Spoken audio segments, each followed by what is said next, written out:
The massive crystal doors of the Galactic Council chambers slowly opened, their ancient mechanisms humming with power that had worked flawlessly for thousands of years. Captain James Walker felt his heart beating faster as he walked beside Ambassador Mary Thompson. Their footsteps echoed through the vast hall, drawing the attention of hundreds of alien representatives. The chamber itself was a marvel of alien architecture. Its ceiling reached so high that it disappeared into darkness, and the walls glowed with a soft blue light that seemed to pulse like a gentle heartbeat. The air smelled strange, a mix of different atmospheres that the various species needed to breathe. "Remember," Ambassador Thompson whispered to Walker, "keep calm no matter what they say." Her gray hair was neatly tied back, and her diplomatic uniform was perfectly pressed. She had spent months preparing for this moment, humanity's first official meeting with the Galactic Council.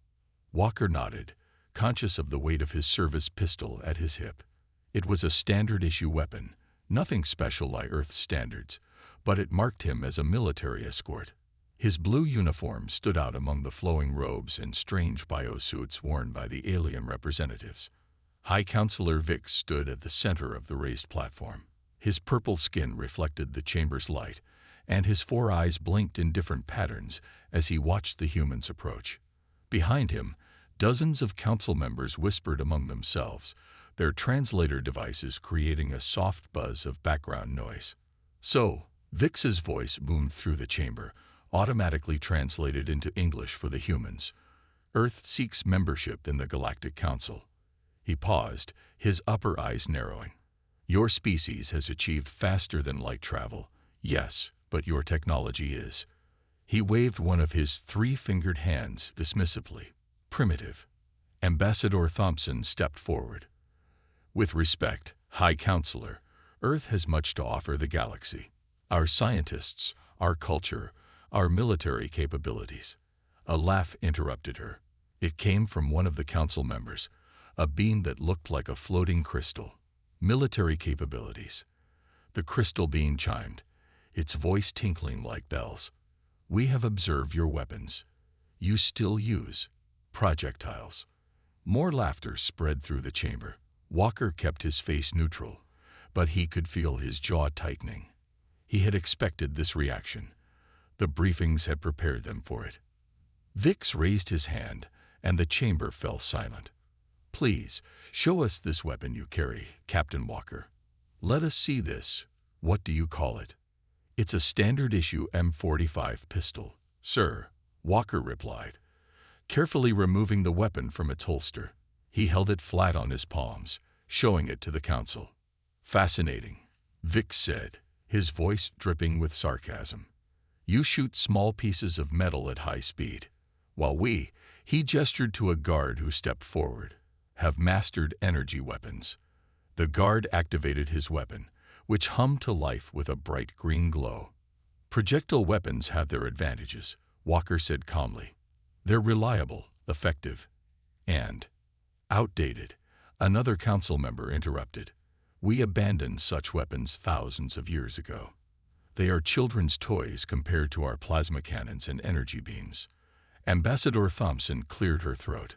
"The council might find that different technologies each have their place. Humanity's approach to warfare and defense might surprise you."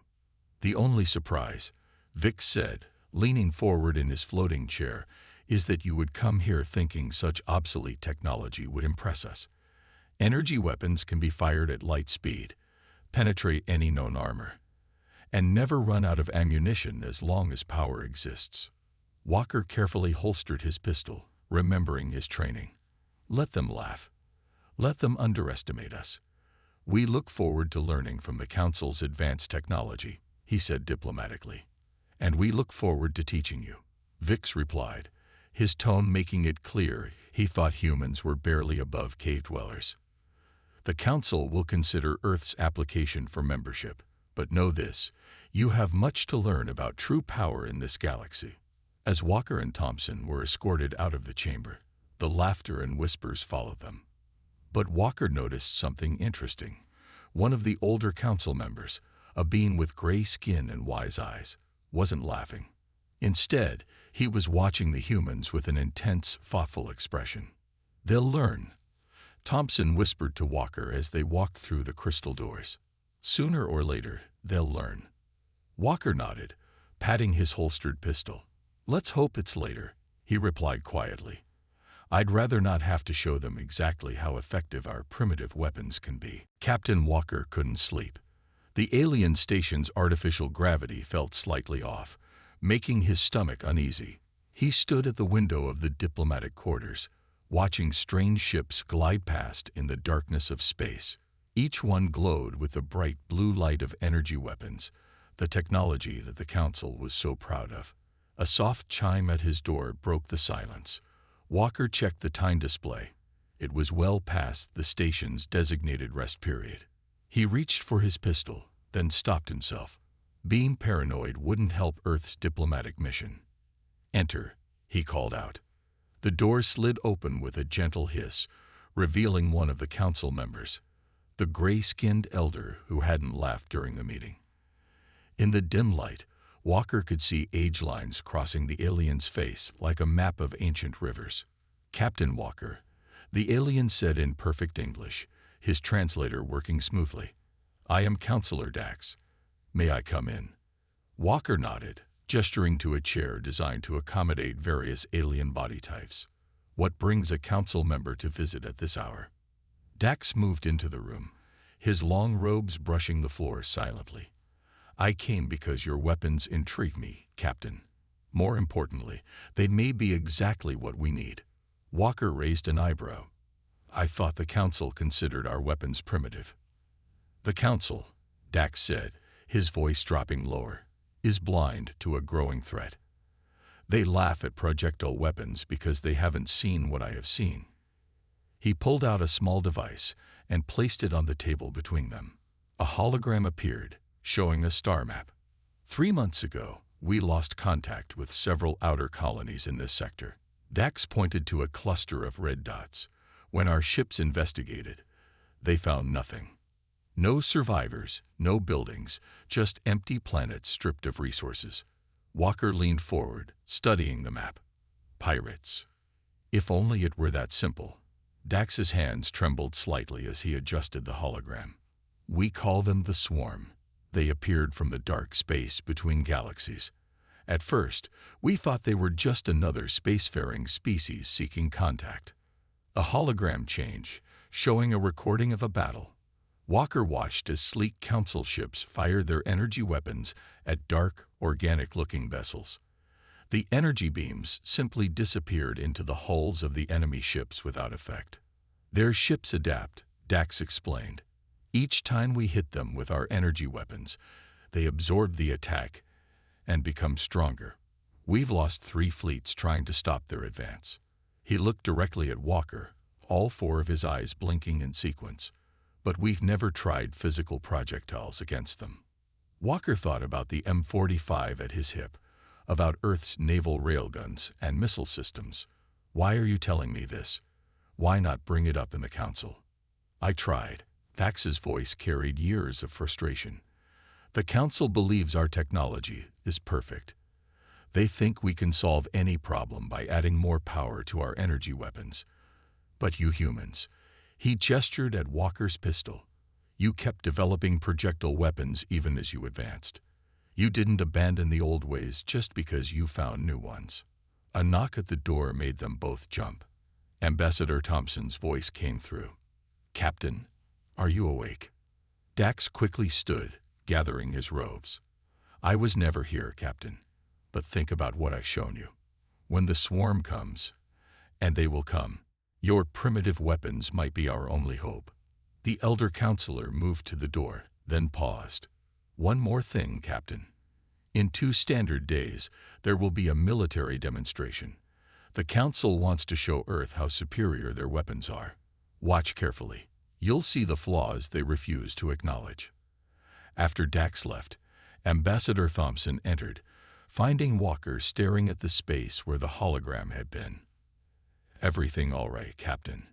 she asked, noticing his troubled expression.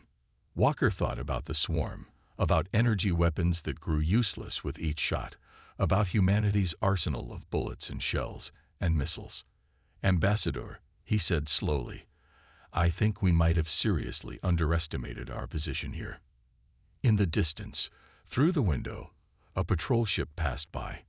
Its energy weapons glowed bright and beautiful, like stars in the darkness. Walker wondered how those lights would fare against an enemy that ate energy for breakfast. The military demonstration never happened. Instead, emergency alarms blared through the council station, their harsh sound jerking Walker awake from his bunk. Red lights pulsed along the corridors as he rushed to the diplomatic quarters main hall.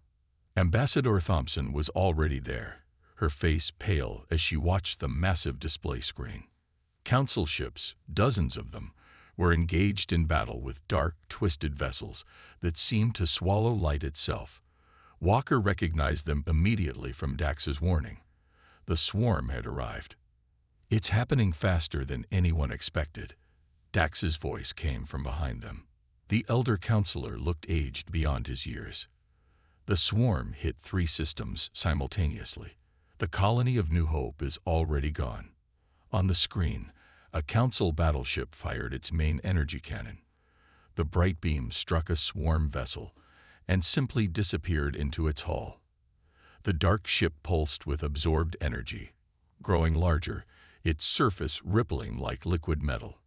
"By the stars," Thompson whispered, watching as the swarm ship returned fire.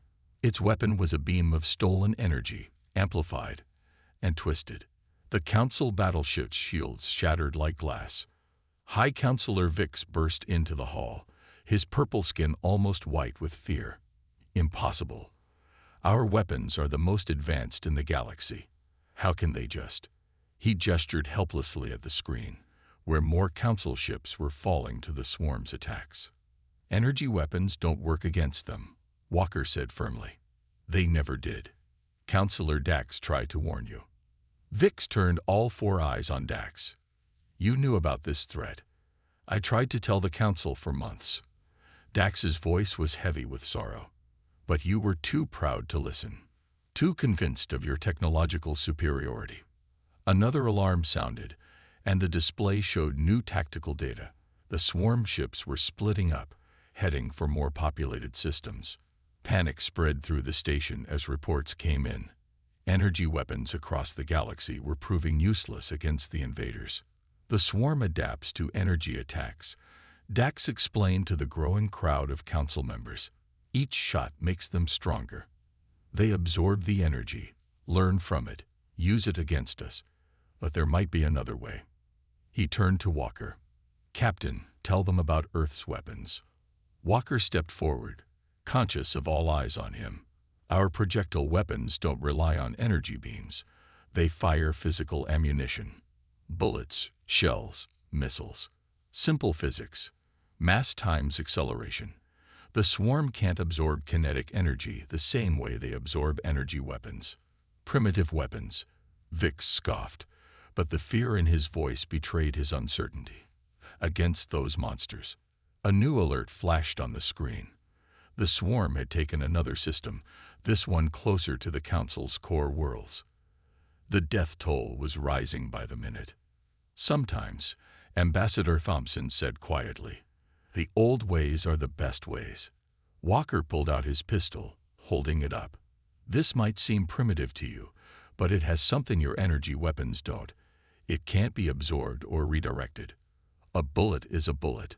Simple, direct, unstoppable." The station shook as distant explosions lit up space.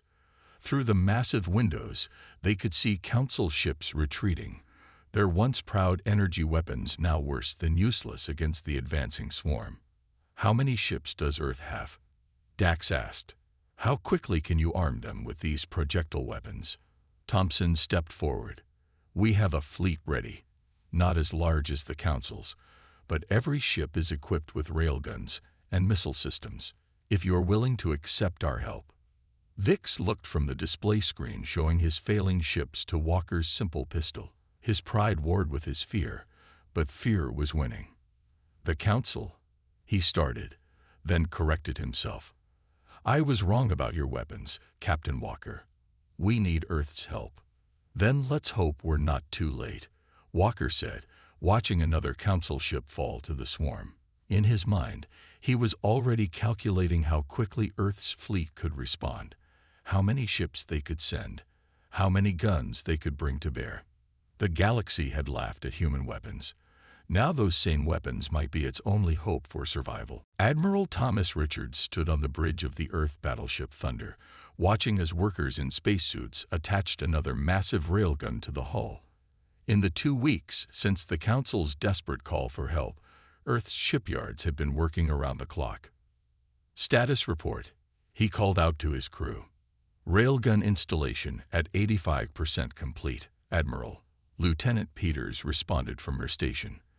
"The new missile pods are fully loaded, and we've doubled our ammunition storage capacity." Through the view screen, Richards could see dozens of other ships being modified. Council engineers floated alongside human workers, their earlier arrogance replaced by desperate cooperation. The sight of alien ships being fitted with primitive human weapons would have been funny if the situation weren't so serious. A communication alert flashed on the main screen. Captain Walker's face appeared, looking tired but determined. "Admiral, the Council's latest reports just came in. The swarm has taken 3 more systems. Their ships are getting bigger, stronger. They're using the absorbed energy weapons against their original owners." Richards nodded grimly. "How are the Council members handling the retrofitting process?" "Better than expected," Walker replied. "Amazing how quickly they've overcome their distaste for primitive technology. High Councilor Vix himself requested a demonstration of our largest railguns yesterday." The Thunder shuddered slightly as the final connections were made to the new weapon system. Richards watched as testing lights flickered green across the status board. Each railgun was capable of launching projectiles at a significant fraction of light speed. No energy shields, no matter how advanced, could stop that kind of kinetic impact. "Admiral," a new voice called out. It was Councilor Dax, who had become humanity's strongest ally in the Council. "The first batch of Council ships has completed their weapons modification. The crews are uncertain about using physical ammunition, but they're learning." Richards turned to his tactical display, where red dots showed the swarm's advance across the galaxy. They had a pattern: hit fast, absorb energy weapons, grow stronger, move on to the next target. But they hadn't faced human weapons yet. They hadn't experienced the simple, brutal efficiency of kinetic warfare. "Show me the numbers," Richards ordered. Lieutenant Peters pulled up the data. "We have 50 Earth ships ready, each equipped with heavy railguns and missile systems. The Council has modified another 30 of their vessels with our weapons. Production of ammunition and missiles is at maximum capacity. We've also developed some new tricks." She highlighted an image of a new weapon on the screen. "We call it the scatter shot. Instead of one large projectile, it fires thousands of smaller ones. Even if the swarm can absorb some of the impacts, they can't handle them all at once." Walker's image nodded approvingly. "The Council's scientists are fascinated by the concept. They've been studying our weapons designs nonstop. One of them called it elegantly primitive. I think that was meant as a compliment." A new alert flashed across the screen. The swarm had been detected moving toward the Proxima system, just one jump away from Earth. "They're getting closer," Dax said, his aged face showing concern. "The Council ships in that sector have already retreated. Their energy weapons just make the swarm stronger." Richard studied the tactical display one more time. The Thunder was ready. Her sister ships were ready. Even the modified Council vessels were ready, their elegant energy weapons supplemented with solid human engineering. "Send word to all ships," he ordered. "We move to intercept in 6 hours. Let's show these energy-eating monsters what happens when they face weapons they can't absorb." As the message went out, Richards watched his crew prepare for battle. They were nervous, yes, but confident. Their weapons might be simple, might be primitive by Council standards, but they would work. A bullet was still a bullet. A missile still carried its payload. And a railgun round traveling at relativistic speeds didn't care how advanced your species was. The Galaxy had laughed at human weapons. Now those same weapons were its last line of defense. And soon, very soon, the swarm would learn why humanity had never abandoned them. The Proxima system blazed with weapons fire. Admiral Richards watched from the Thunder's bridge as the swarm ships emerged from faster-than-light travel, dark, twisted shapes that seemed to drink in the starlight. "All ships, hold your fire," Richards ordered over the fleet channel. "Let them make the first move. Let's see what we're dealing with." The enemy didn't wait long. 5 swarm ships, each the size of a small moon, launched energy beams stolen from defeated Council vessels. The attack splashed against the Thunder shields, making them flare bright red. "Shields at 60% and dropping," Lieutenant Peters reported calmly. "They're using enhanced versions of Council weapons." Richards allowed himself a small smile. "Just as we expected. All ships, commence Operation Thravac." Across the human fleet, weapon ports opened. The Council observers watching from their retrofitted ships held their breath. This was the moment of truth. "Thunder actual to all ships. Open fire." The first railgun round left the Thunder's main gun at 30% the speed of light. The shot crossed the space between ships almost instantly. It struck the nearest swarm vessel dead center, and didn't stop. Physics was physics. Mass times acceleration equaled a whole lot of destruction. The swarm ship's hull, designed to absorb energy, had no defense against simple kinetic force. The railgun round tore through it like paper, leaving a clean hole straight through. Secondary explosions rippled along its length as atmosphere vented into space. "Direct hit," Peters shouted. Enemy ship showing massive structural damage. But the swarm wasn't done. The wounded ship tried to regenerate, to adapt as it had against energy weapons. It failed. There was nothing to adapt to, nothing to absorb. Just good old-fashioned holes in its hull. "All ships, execute Pattern Delta," Richards commanded. "Launch missile spreads, following with scatter shot volleys."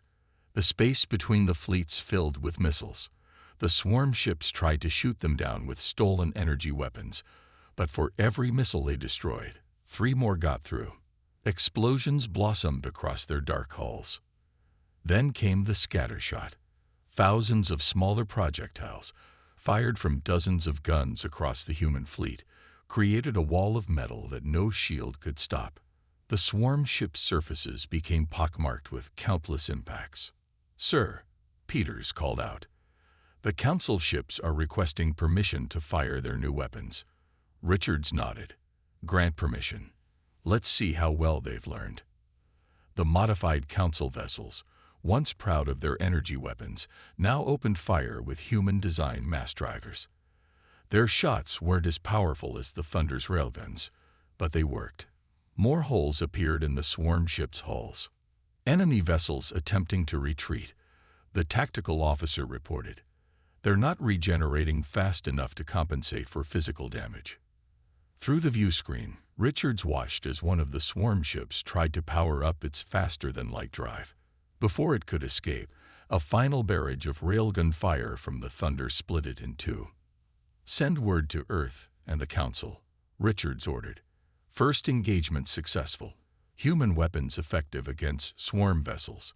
No adaptation observed against kinetic impacts." Captain Walker's voice came over the comm. "Admiral, the Council observers are, well, they're celebrating. High Counselor Vix is demanding immediate production of more railguns for their remaining ships." In the distance, the last swarm ship exploded, its hull finally giving way to the countless impacts it had sustained. Simple physics had won the day. No amount of advanced technology could change the fact that a fast-moving piece of metal would always make a hole. "Begin recovery operations," Richards commanded.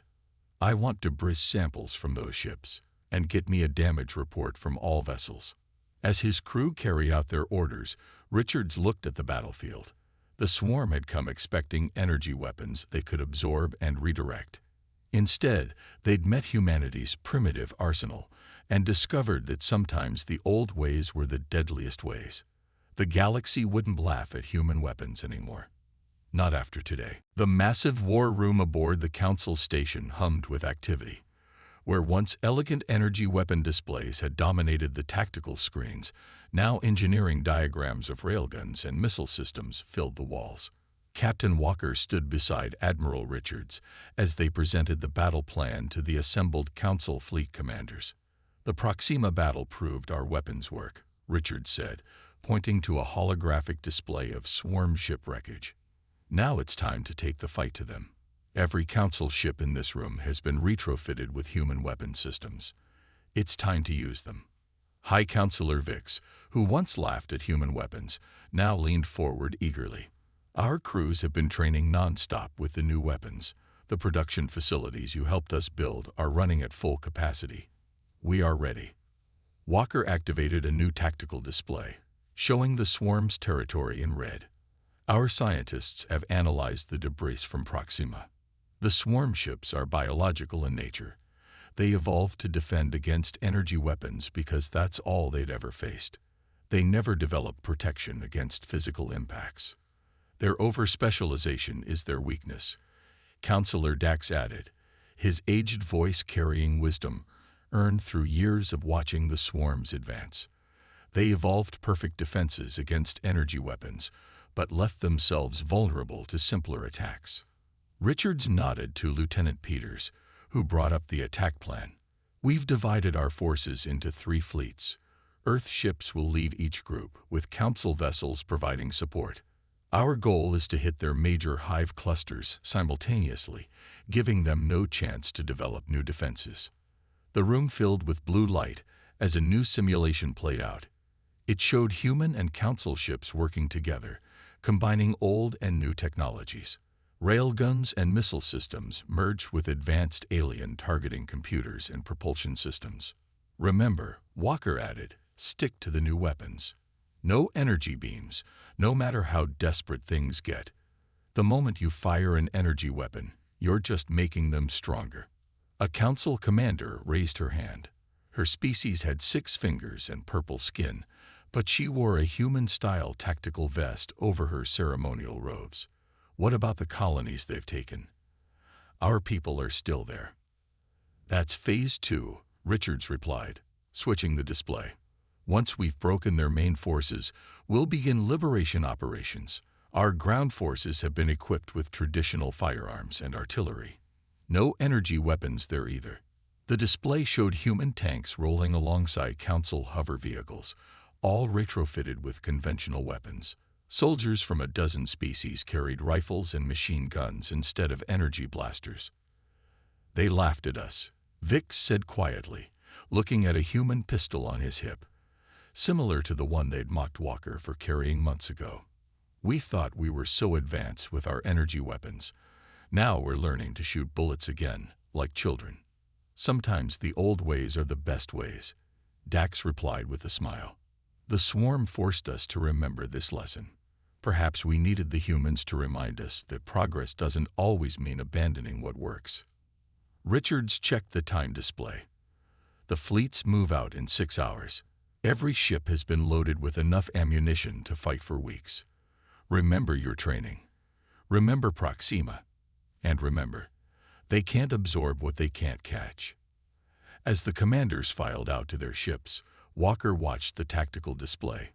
Hundreds of vessels, human and alien alike, all armed with weapons that would have been called primitive just months ago. The swarm had never faced anything like this, an enemy that fought with methods they couldn't adapt to. "Ready to make history?" Richards asked, checking his own sidearm. Still the same reliable projectile weapon the Council had laughed at. Walker nodded, thinking of all the colonies waiting to be liberated, all the lives that could be saved. "They're not laughing anymore, sir. Now they're learning." Above them, through the station's crystal dome, the combined fleet gathered.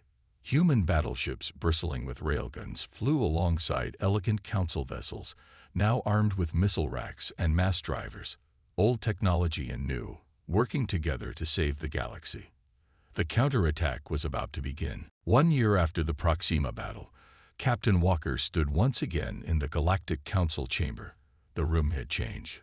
Where once there had been only displays of energy weapons, now human rifles and projectile weapons hung alongside them, treated with equal respect. Ambassador Thompson smiled as she watched High Counselor Vix approach the central podium. His purple skin had gained a few more wrinkles over the past year, but he carried himself with new humility. "We gather today," Vix announced to the packed chamber, "to celebrate our final victory over the swarm, and to formally welcome Earth as a permanent member of the High Council." The chamber erupted in applause. Walker noticed that many council members now wore holsters with projectile weapons, a fashion that had spread quickly after the war. Even Vix himself carried a human-made pistol, much like the one he had mocked a year ago. Admiral Richards, standing in his formal uniform, stepped forward to deliver the final battle report. The last swarm hive cluster was destroyed 3 days ago. All occupied colonies have been liberated. The combined fleet's casualties were minimal thanks to the complete adoption of physical weapon systems. Counselor Dax, looking tired but satisfied, added his own words. "The swarm taught us all a valuable lesson. They showed us that progress is not always about abandoning the old ways, but about knowing when to use them." The main display activated, showing footage from the final battles. Human battleships and council vessels fought side by side, their railguns and missile systems tearing through swarm bioships that had once seemed invincible. On the ground, human tanks rolled alongside council hover vehicles, all armed with traditional weapons that the swarm could never adapt to. "Earth's contribution to our survival cannot be overstated," Vix continued. "Not only did they provide the weapons we needed, but they taught us to question our own assumptions about progress and power." Thompson stepped forward, carrying a newly signed treaty. "Earth accepts its position on the Council with humility and hope. We look forward to continuing our technological exchange in both directions." The treaty wasn't just about weapons anymore. Human engineers were already working with Council scientists, combining physical and energy-based technologies in new ways. Simple bullet designs enhanced with alien metallurgy, railguns powered by Council energy systems, the best of both worlds, working together. As part of this new era, Vix announced, the Council has voted to establish the Walker Richards Military Academy. All future Council security forces will be trained in both energy and physical weapon systems. We will never again make the mistake of believing that newer always means better. Walker felt a surge of pride at that. The Academy would ensure that future generations remembered the lessons learned from the Swarm War. Sometimes the simplest solution was the best solution. The chamber's crystal doors opened, revealing a new monument in the outer hall. A simple human rifle and a Council energy weapon crossed over each other, with words in multiple languages beneath them. "Progress means keeping what works. The galaxy has changed," Dax said softly to Walker as the ceremony continued. "We thought we had outgrown the need for physical weapons. We thought we were beyond such things. The swarm taught us that there is wisdom in maintaining multiple approaches to any problem." Walker watched as Council members mingled with human officers, exchanging tips about ammunition types and firing techniques. A year ago, these same beings had laughed at primitive human weapons. Now they studied them with respect and interest. "The future looks bright," Thompson said, joining them. "Earth's shipyards are working with Council engineers to develop new hybrid vessels. Energy weapons for precision work, physical weapons for main armament. The best of both worlds." As the celebration continued around them, Walker touched the pistol at his hip, the same one that had once been mocked in this very chamber. It was a symbol now, a reminder that progress wasn't about abandoning the past, but about learning from it. The galaxy had laughed at human guns until they fired. Now those same guns had saved civilization itself and reminded everyone that sometimes the old ways were the best ways. Some things, after all, never went out of style.